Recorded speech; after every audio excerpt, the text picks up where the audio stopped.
ah gars yi dafa mel ne ëpp baax na si laax bu tàng de dafa mel ne ëpp baax na si laax bu tàng de député Benno yi doon taxaw ne dañuy bloqué affaire yi di menacer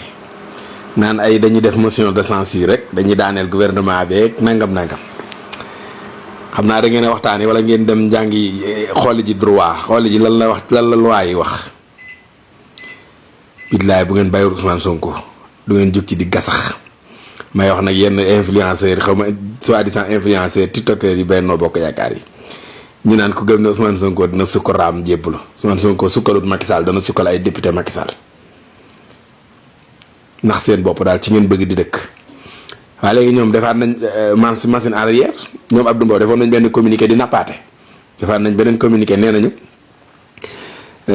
dàq ñu dialogué dàq ñu nii dàq ñu laa maanaam ñoom daal bu dee affaire bi tàngaloon nañ ko ba mu tàng fuuraloon nañ ko ba mu fuur fi mu toll nii moom sotti nañ ci ndox mu sedd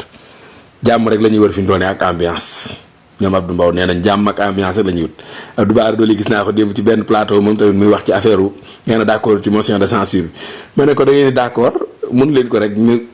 teel a tas assemblée bi dissoudre ko bu ko defee rek yéen ñëpp ngeen sawita tëddi te boobaa